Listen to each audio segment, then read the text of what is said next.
Different जो exams हुए हैं उनमें आए हुए क्वेश्चन मैं सॉल्व करा रहा हूँ, जैसे कि base person blue eyes has well as pleasant manner, तो उसको करेक्ट करना है। तो देखो ये करेक्ट होके क्या हो जाएगा, base person blue eyes and pleasant. ठीक है जी।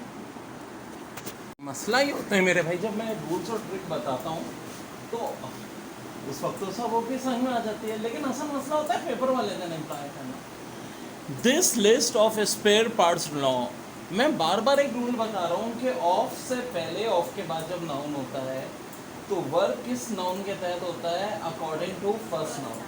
तो फर्स्ट नाउन है दिस लिस्ट, क्योंकि सिंगल है, सिंगल है तो इसका मतलब है सिंगल वर्ब आना चाहिए। और सिंगल वर्ब यहाँ पे कौन सा है, वर या वॉज। अब सब बच्चों ने वर लिखा था, मेजॉरिटी एक आध होगा जिसने वॉज लिखा। वो क्या देख रहे हैं जी, स्पेयर पार्ट्स, वर एकदम लिख दिया। मेरे भाई ऑफ से पहले क्या मौजूद है, दोनों ही नाउन है ना, तो ऑफ से पहले वाले नाउन की अहमियत हो। इंग्लिश के जितने 5 पेपर हैं सब मैं सॉल्व कराता हूँ और सब बहुत कुछ हमें पता चल जाता है यार, बहुत हलवा हो जाता है अगर आप मेरी ट्रिक फॉलो करो। सेंटेंस को देखो, the seats of the visitors dash been occupied, have has were या आर। तो देखो कंस्ट्रक्शन में द सीट्स एक नाउन है, और कौन सा नाउन है, plural noun. Of the visitors वो भी प्लूरल नाउन है। डैश बीन ऑक्युपाइड, वैसे जो ये वर्ब आता है अकॉर्डिंग टू फर्स्ट नाउन आता है, अगर ऑफ से दो नाउन का कनेक्शन, ये बात भी मैं रिपीट करता रहता हूँ बार बार, तो भाई यहाँ क्या आ जाएगा, हैव आ जाएगा, सीधी सादी बात है। बड़ा इंपॉर्टेंट सवाल ये भी पेपर के लिए से, the pipeline of the building chalk badly, was chalk badly, were chalk badly, did chalk badly, head chalk badly. देखो द पाइपलाइंस सब्जेक्ट नाउन, फिर ऑफ है, फिर एक और नाउन है ऑफ द बिल्डिंग। तो देखो नाउन ऑफ नाउन, इस कंस्ट्रक्शन में वर्ब आता है पहले नाउन के साथ। यार आप लोग को एक बात बताता हूँ, आसान नहीं होता ये चीज़ें, बहुत टेक्निकलिटीज़ होती हैं, जिस हिसाब से समझा रहा हूँ वो समझते जाओ। देखो द पाइपलाइंस रूलर सब्जेक्ट है, ठीक है, जहन में बात आती है वर्ब भी आ जाए, लेकिन यहाँ देखो चॉक है, वर्ब की थर्ड फॉर्म। तो वैसी बात है कि यहाँ जो बात हो रही है, the pipelines of the building dash chalk badly, जो ऑलरेडी हो चुकी है, तो यहाँ पर इसका मतलब थर्ड फॉर्म की बात हो रही है, तो क्या आएगा, हेड। रिपोर्ट दैट, वो इस रिपोर्ट पे पहुँचा के the work went very slowly, work बहुत स्लोपन चल रहा है।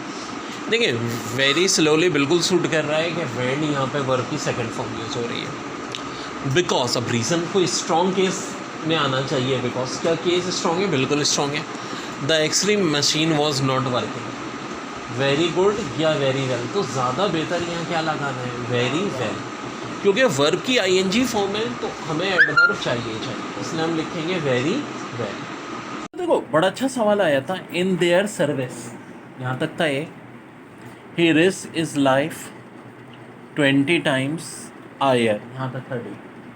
और ई में लिखा था ANC, एक ऑप्शन ई भी दिया था जिसमें क्या लिखा था, बोथ ANC, यानी ए और सी दोनों में। तो ज़रा ध्यान से देखो, in their service he risk is life, यार अब देयर की सर्विस और हिज की लाइफ में ही के साथ क्या होना चाहिए, इजी होना चाहिए ना। तो यहाँ भी पहली मिस्टेक तो ये हो गई, in his service he risk is life, दूसरी टाइम 20 टाइम आया, नहीं भाई, जब भी प्लूरल हो जाए 2 ही होता है, तो ऐसा था, हाँ तो 2 भी नहीं बल्कि कितनी है बेचारे ने 20 टाइम की, यार तो ऐसा तो लगा दो, तो यहाँ क्या हो जाएगा 20 टाइम।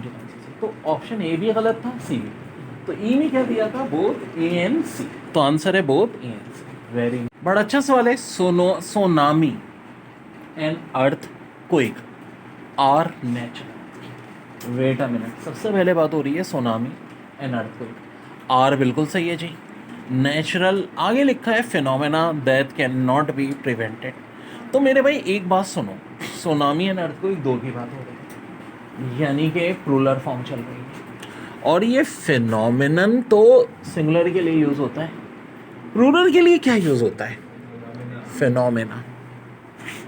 एक से ज़्यादा जब भी होंगे तो क्या हो जाएगा, प्लूरल हो जाएगा, तो फिनोमेनन नहीं बल्कि क्या होगा, फिनोमेना। हाँ अगर होता सोनामी इज नेचुरल तो फिर फिनोमेनन सही था, लेकिन अब फिनोमेनन की जगह क्या हो जाएगा, फिनोमेना।